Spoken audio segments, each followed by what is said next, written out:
Bharatiya Janata party ने पूर्व मुख्यमंत्री भूपेंद्र सिंह हुड्डा के गढ़ माने जाने वाले गढ़ी सांपला किलोई विधानसभा क्षेत्र के गांव जसिया में विजय संकल्प रैली की। इस रैली में प्रदेश के पूर्व मुख्यमंत्री एवं करनाल लोकसभा क्षेत्र से भाजपा उम्मीदवार मनोहर लाल खट्टर ने मुख्य वक्ता के तौर पर शिरकत की। इस रैली के जरिए रोहतक लोकसभा क्षेत्र से मौजूदा भाजपा सांसद एवं पार्टी उम्मीदवार डॉक्टर अरविंद शर्मा को भारी मतों से जिताने की अपील की गई। भूपेंद्र सिंह हुड्डा इसी विधानसभा क्षेत्र से कांग्रेस विधायक हैं और हरियाणा विधानसभा में विपक्ष के नेता हैं। खास बात यह रही कि इस रैली के आयोजन में जसिया के मौजूदा सरपंच ओम प्रकाश पहलवान की बड़ी अहम भूमिका रही, क्योंकि हुड्डा के मजबूत गढ़ में बीजेपी की रैली को कामयाब करना किसी बड़े चैलेंज से कम नहीं है। लेकिन सरपंच ओम प्रकाश जसिया ने यह करके दिखाया और मंच से पूर्व मुख्यमंत्री मनोहर लाल ने इसके लिए बकायदा सरपंच की जमकर पीठ थपथपाई। शायद ऐसा पहली बार देखने को मिला जब मुख्य अतिथि की स्पीच खत्म होने के बाद सरपंच का भाषण करवाया गया और खुद मनोहर लाल तालियां बजाते हुए नजर आए।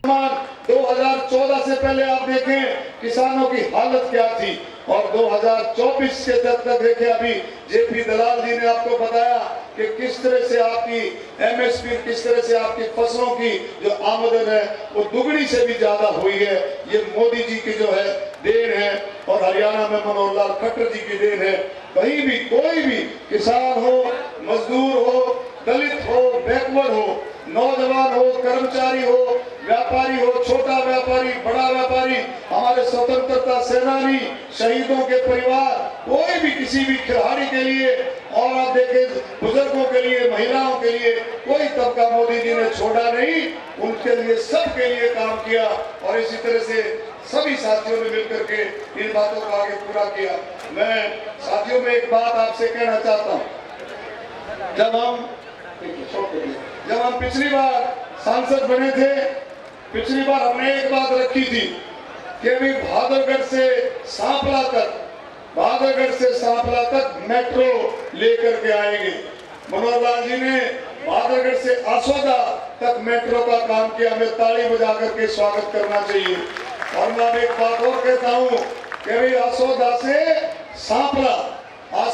सांपला अब आने वाले। दरअसल जसिया गांव में इस सरकार के कार्यकाल में करीब 20 करोड़ रुपए के विकास कार्य हुए हैं। जसिया गांव जाट आरक्षण आंदोलन का प्रमुख केंद्र रहा है और लंबे समय पर यहां कांग्रेस समर्थित लोगों का खासा असर रहा है। लेकिन चंडीगढ़ पुलिस के रिटायर अधिकारी ओम प्रकाश जसिया ने सेवानिवृत्ति के बाद अपने गाँव में जमकर विकास कार्य करवाए और इसमें खासकर मनोहर लाल का पूरा सहयोग उनको मिला और वे एक तरफा चुनाव में विजय होकर सरपंच चुने गए। इस घटना को हुड्डा के गढ़ में भाजपा की बड़ी सेंध के तौर पर माना जाता है। रैली के दौरान डॉक्टर अरविंद शर्मा के अलावा प्रदेश के वित्त मंत्री जेपी दलाल, राज्यसभा सदस्य रामचंद्र जागड़ा और अन्य भाजपा विधायक प्रमुख तौर पर मौजूद रहे। रैली के दौरान अपने संबोधन में पूर्व मुख्यमंत्री मनोहर लाल खट्टर ने भूपेंद्र सिंह हुड्डा व दीपेंद्र हुड्डा को निशाने पर लिया, साथ ही जाट वोटरों को साधने का प्रयास भी किया। उन्होंने हुड्डा का नाम लिए बगैर कहा कि जातियों की राजनीति के जनक इस क्षेत्र में बैठे हैं, लेकिन जिस जाति की बात वे करते हैं उस जाति के लिए सबसे ज्यादा हमने काम किया। पूर्व मुख्यमंत्री ने कहा कि 10 साल पहले कांग्रेस के शासन काल में सौदेबाजी की जाती, लेकिन भाजपा सरकार के कार्यकाल में जमकर विकास कार्य हुए। इससे कांग्रेस पार्टी में बौखलाहट शुरू हो गई है। मनोहर लाल खट्टर ने कांग्रेस नेता राहुल गांधी पर भी कटाक्ष किया। उन्होंने कहा कि भाजपा की जीत का पहला श्रेय प्रधानमंत्री नरेंद्र मोदी को है तो दूसरा श्रेय राहुल गांधी को जाता है। उन्होंने कहा कि जब तक राहुल गांधी हैं तब तक भाजपा की जीत निश्चित है। तो सर, राहुल गांधी को लेकर आपने कहा कांग्रेस खत्म कर रहे हैं, उनका सपना पूरा कर रहे हैं महात्मा गांधी का।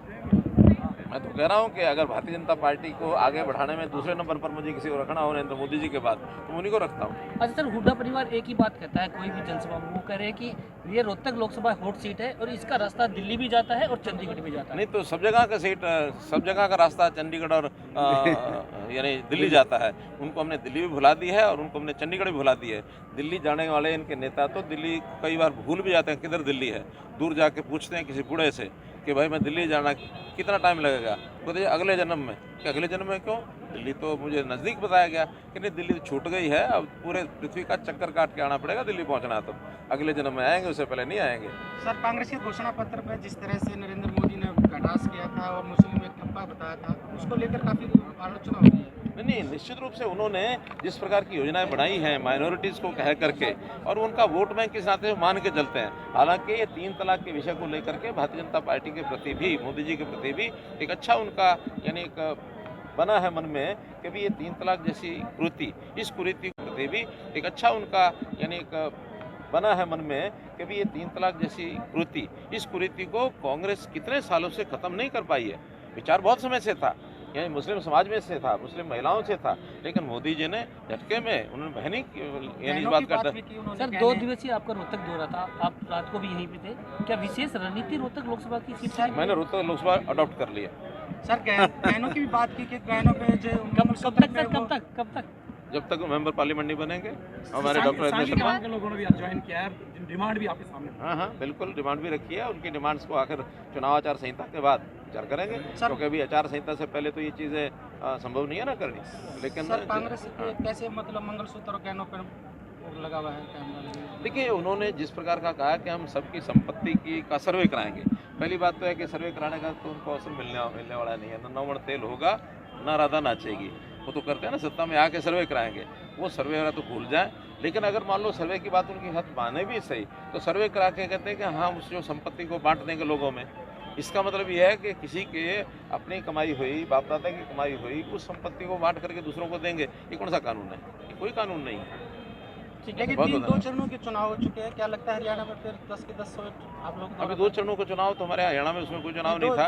हमारा 6ठे चरण में यानी चुनाव है, और उस 6ठे चरण के अंदर 10 ये और करनाल विधानसभा का 11 कमल के फूल हरियाणा की धरती पर खिले। Thank you.